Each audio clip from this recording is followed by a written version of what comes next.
દ્રાવણના almost જે numerical જે 4 માર્ક્સમાં પૂછાય છે ઓલમોસ્ટ કવર કરાવી દીધા છે. એટલે કે જુલાઈની એક્ઝામ માટે જે 4 માર્ક તમારે કવર કરવાના છે તે અહીંથી નીકળી આવશે. હવે જે છે આ લાસ્ટ ન્યુમેરિકલ છે જે તમારે કરવો પડશે 4 માર્ક્સ માટે. તો અહીંયા શું કહી છે કે આ છે એક્સરસાઇઝનો તમારો સ્વાધ્યાયનો 1.6 છે. હવે જે છે શું કહે છે કે Na2CO3 છે,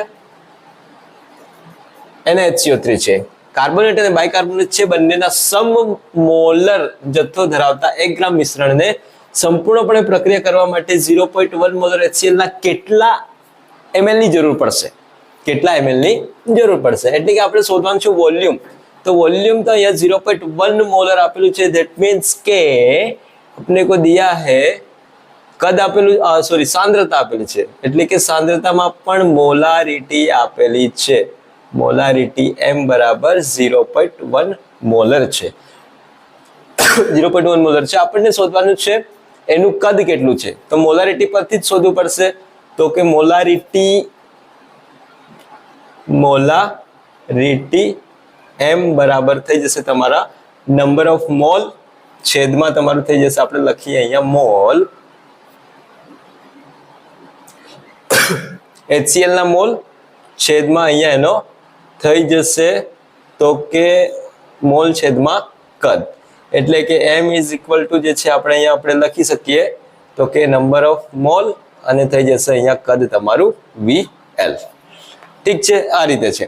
तो अहींयाथी आ वस्तु शोधवानुं छे. तो अहींया जे छे तमारी पासे मोल नथी, कद शोधवानुं छे. तो अहींया V बराबर थई जशे कद V बराबर थई जशे तमारू तो के मोल छेदमां मोलारिटी. आना परथी दाखलो गणवानो छे. मोलारिटी आपेली छे, कद शोधवानुं छे, मोल नथी. હવે મોલ ક્યાંથી લાવવાના છે તો કે મોલ લાવવા માટે આપણને સોડિયમ બાયકાર્બોનેટ અને સોડિયમ કાર્બોનેટ સોડિયમ બાયકાર્બોનેટ બે વસ્તુ આપેલી છે. પણ અહીંયા જે છે ને રિએક્શન થાય છે એટલે અહીંયા ધારવું પડશે એકવાર. તો એ રીતે ધારવું પડશે કે સપોઝ ધારો કે શું કરવા માટે તો કે મોલ મેળવવા માટે કામ કરીએ છીએ. મોલ મેળવવા માટે તો ધારો કે અહીંયા થશે કે Na2CO3 નું વજન લેવું પડશે કેમ કે મોલ બરાબર તો વજન ભાગ્યા અણુભાર થાય છે. Na2CO3 નું વજન જે છે આપણે લઈએ W અને W1 લઈ લઈએ. તો W1 જે છે સપોઝ X છે, X ગ્રામ છે, X ગ્રામ છે. હવે તો કે બીજું તો કે NaHCO3 નું વજન તો કે આનું વજન આપણે W2 લઈએ અને એ ધારીએ કે 1 - X છે. હવે બીજી વાત શું કહી છે તો કે બંને ના જે મોલ છે એ સરખા છે. એટલે કે અહીંયા એ વસ્તુ લખીએ કે બંનેના મોલ સરખા છે. હવે બંનેના મોલ સરખા છે તો એનો મતલબ શું થશે કે Na2CO3 is equal to શું થશે કે NaHCO3 છે. આ વસ્તુ કઈ છે કે બંનેના મોલ સરખા છે. પણ મોલ બરાબર તો થાય છે આપણી પાસે મોલ બરાબર આપણને ખબર છે વજન ભાગ્યા અણુભાર થાય છે. ઠીક છે. તો અહીંયા શું થઈ જશે તો કે અહીંયા જે છે એ આપણું થઈ જશે તો કે આના બરાબર W1 લઈએ, આના બરાબર M1 લઈએ, આના માટે લઈએ આના માટે 2, આના માટે 1. આ રીતે કરીશું તો અહીંયા જે છે W2 બટા M2 થઈ જશે. હવે આના વજન આપણે ધારેલા છે. પહેલા X શોધવો પડશે. X પરથી આપણે મોલ પર જવાનું છે રિએક્શન કરીને. તો અહીંયા જે છે તમે જોશો કે W1 જે છે આપણે એ W1X છે અને W2 જે છે એ તમારો 1 - X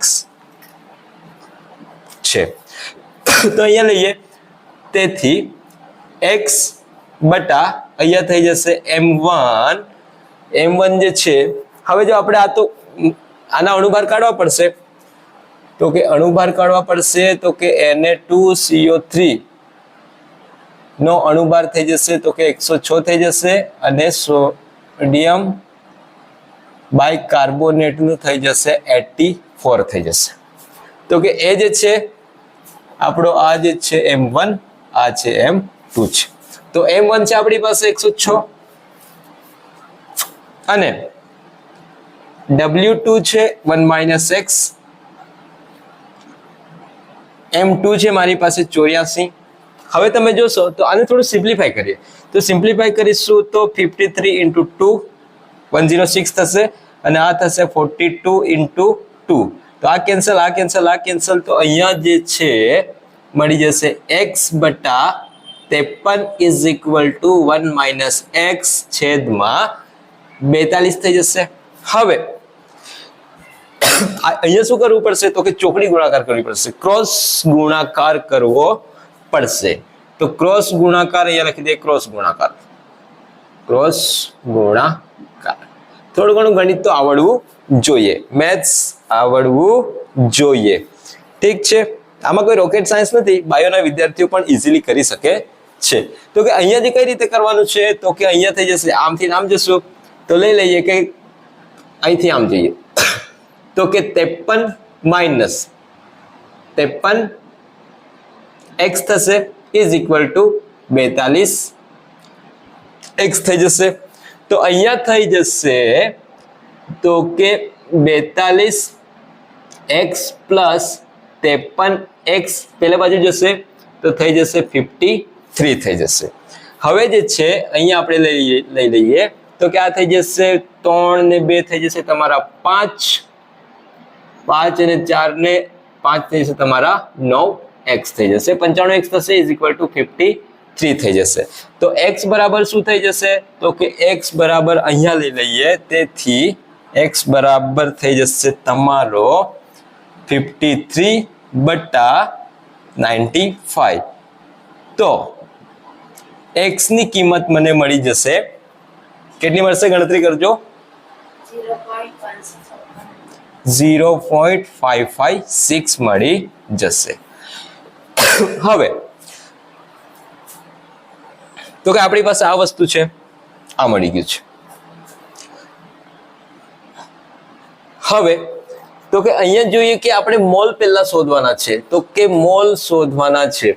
તો કે અહીંયા મોલ જે છે તમે સમજો કે Na2CO3 ના મોલ, તો આપણે લીધા છે આ, તો W1 બટા જે છે એ છે આપણી પાસે M1, એના બરાબર લીધું છે x છેદમાં 106 છે.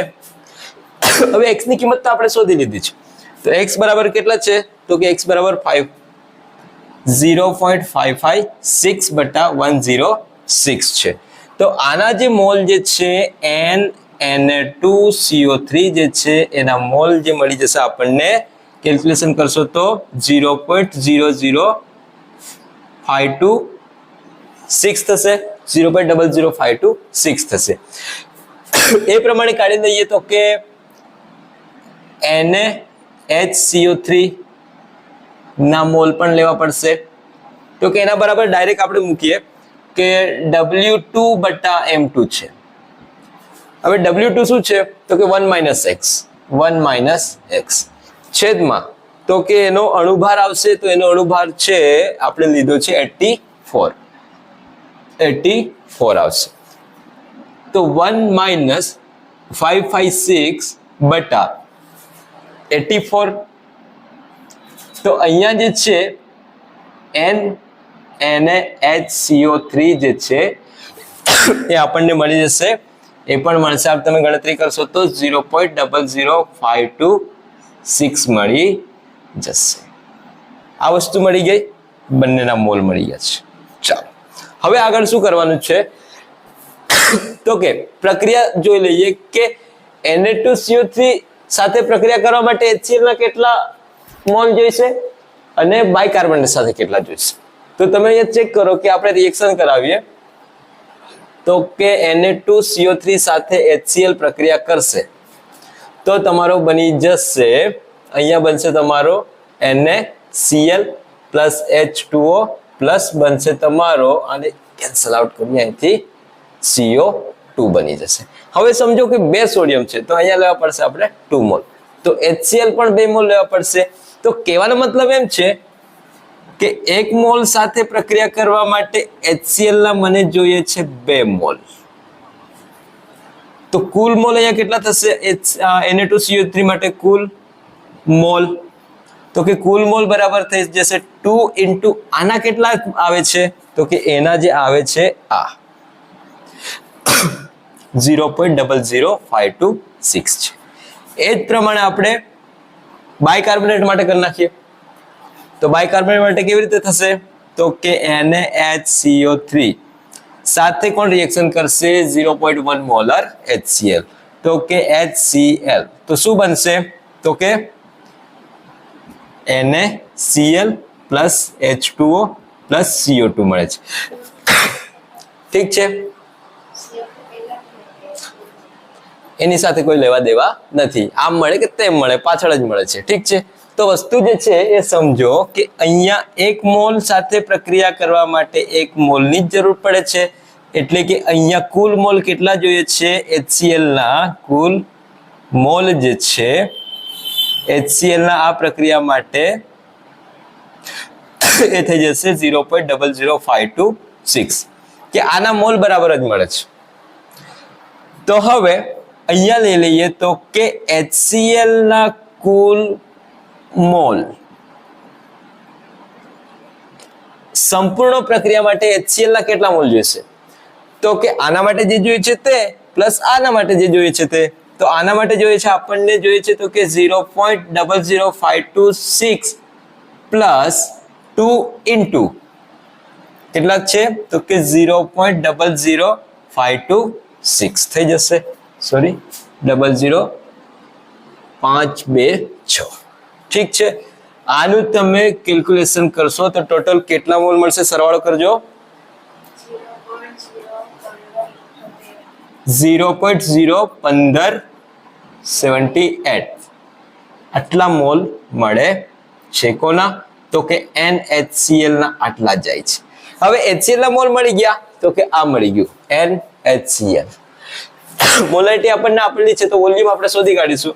તેથી V is equal to NaHCl છેદમાં મોલારિટી, તો કે HCl ના મોલ કેટલા મળ્યા, તો કે ये रहा अपने को इधर मिल गया 0.01578. ઠીક છે, તો અહીંયા જે છે તમારું થઈ જશે n મોલ થઈ ગયા તમારા 0.01578 છેદમાં મોલારિટી કેટલી છે, તો કે 0.1, તો કે 0.1. તો V બરાબર આપણને મળી જશે 0.1578 મળી જશે. ઠીક છે, તો આ પ્રમાણે કરવાનું છે. હવે વસ્તુ શું છે, તો કે આ બંને સાથે પ્રક્રિયા કરવાની છે HCl ની, તો કેટલા મોલ જોઈશે, તો એના માટે પહેલા આપણે Na2CO3 અને NaHCO3 ના મોલ જોઈશે. તો એના મોલ શોધવા માટે તો શું કહે છે, અને ફરી શું કહે છે કે બંનેના મોલ સરખા છે. તો આના બરાબર આ છે, આના બરાબર આ છે, પણ મારી પાસે તો આનું વજન નથી, એટલે મારે વજન પહેલા ધારવું પડશે. વજન ધારવું પડશે, તો વજન x નું x ધારી લીધું અને બીજાનું 1 - x ધારી લીધું. તો તમે જે છે અહીંયા તમે કરશો કે અહીંયા કેલ્ક્યુલેશન માં તો પહેલા x ની વેલ્યુ શોધવી પડશે. તો x ની વેલ્યુ મને મળી જાય છે તો કે x બરાબર 0.00526. હવે x મળી ગયો તો મોલ પણ મળી જશે. તો આ થઈ ગયા Na2CO3 ના મોલ, આ થઈ ગયા NaHCO3 ના મોલ. બંનેના મોલ મળ્યા પછી આપણે પ્રક્રિયા કરવાની છે HCl સાથે. HCl સાથે પ્રક્રિયા કરીશું તો એક માટે 2 મોલ જોઈએ છે અને એક માટે 1 મોલ જોઈએ છે. બંનેનો સરવાળો કરો, કુલ મોલ મળશે. આપણો દાખલો એમ કહે છે કે કેટલું કદ જરૂરી છે, કેટલા ml જાય છે, કેટલા ml જાય છે.